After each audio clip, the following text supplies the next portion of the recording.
Nipu, vote গ্রহণ শেষ হয়েছে, প্রায় 5 ঘন্টার সময় অতিবাহিত হয়েছে, এখনো কেন আসলে এই যে ভোট গণনা কার্যক্রম সেটি শুরু করা গেল না? আপনি জানেন ইতিমধ্যে বেশ কয়েকটি দল এবং প্যানেল ইতিমধ্যে তারা এই নির্বাচনকে বর্জন করেছে, ফলে এটি কি এর প্রভাবেই কি আসলে নির্বাচনের যে ভোট গণনা কার্যক্রম সেটি শুরু করতে বিলম্ব হচ্ছে? হ্যাঁ রাজা, আসলে ঠিকই বলেছেন যে প্রশাসন 5 ঘন্টা পেরিয়ে গেলেও এখনও কিন্তু তাদের যে ভোট গণনার কার্যক্রম সেটি শুরু করতে পারেনি।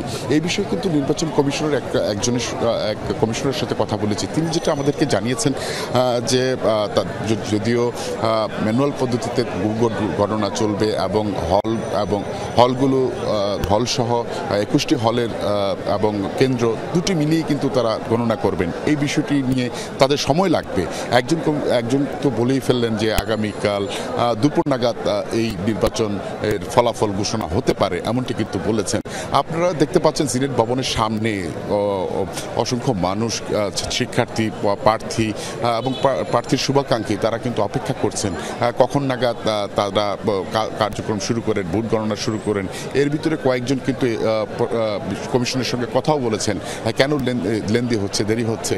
এই প্রশাসন কিন্তু আসলে সবসময় আমরা দেখি যে এইসব নির্বাচনের ক্ষেত্রে ডাকসুতেও আমরা দেখেছি যে কিছুটা সময় নিয়ে থাকে এবং এমনটাই হচ্ছে। অনেকেই মনে করছেন, তারা মনে করছেন যে যত গভীর রাত হবে তত কিছু ব্যস্ততা কমবে। এই বিষয়টি নিয়ে অনেকেই চলে যাবে বাড়িতে, কিছুটা শৃঙ্খলা ফিরে আসবে এমনটা মনে করছেন।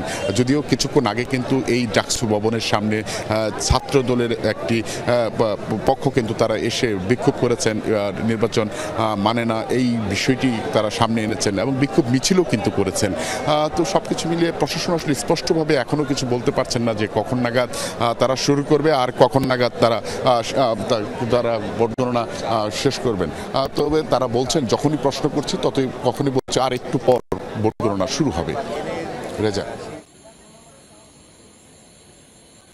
সেই খবরের বিস্তারিত আপনার মাধ্যমে জানছিলাম। ধন্যবাদ মাহফুজুর রহমান নিপু আমাদের সাথে যুক্ত হওয়ার জন্য। আপনার কাছ থেকে সবশেষ তথ্যগুলো নিচ্ছিলাম। দর্শক, আরও একটু জানতে চাই বিস্তারিতভাবে, আমাদের সহকর্মী হাসান মিসবাহ আমাদের সাথে যুক্ত রয়েছেন এবং তার মাধ্যমে জানতে চাইবো আরো বেশি বিস্তারিতভাবে। হাসান মিসবাহ, আপনি নিশ্চয়ই আমাকে শুনতে পাচ্ছেন। আমি জানতে চাই যে বেশিরভাগ প্যানেলে কিন্তু ইতিমধ্যে ভোট বর্জন করেছে, তারা কয়েকজন বিক্ষোভ মিছিল করেছে ক্যাম্পাসে। আপনি ক্যাম্পাসের পরিস্থিতি কেমন দেখছেন এবং তাদের কারোর সাথে কথা হয়েছে কিনা, তারা মূলত কি বলছেন এই নির্বাচন নিয়ে?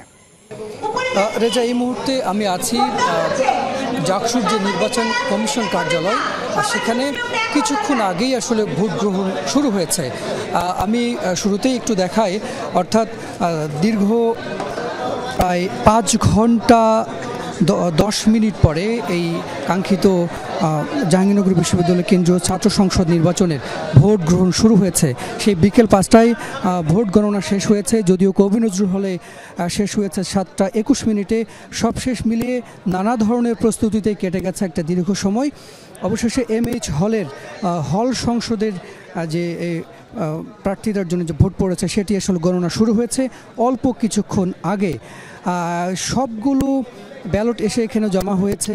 এখানে ভেতরে পোলিং কর্মকর্তা এবং যারা প্রার্থী এবং অন্যান্য সব মিলে এখানে সবাই উপস্থিত আছেন।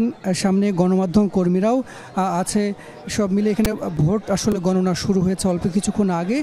এখন দেখার বিষয় এই ভোট আসলে গণনা শেষ হয় কখন, কারণ এই ভোট ছিল OMR পদ্ধতিতে, আর সেখানে আসলে সময় অল্প লাগতো। সেটি আসলে পরে গড়িয়েছে ম্যানুয়াল পদ্ধতিতে, অর্থাৎ বেলা 11টার পরে ম্যানুয়াল পদ্ধতিতে যেমন ভোট গ্রহণ হয়েছে সেই গণনাও কিন্তু শুরু হয়েছে একটু আগে।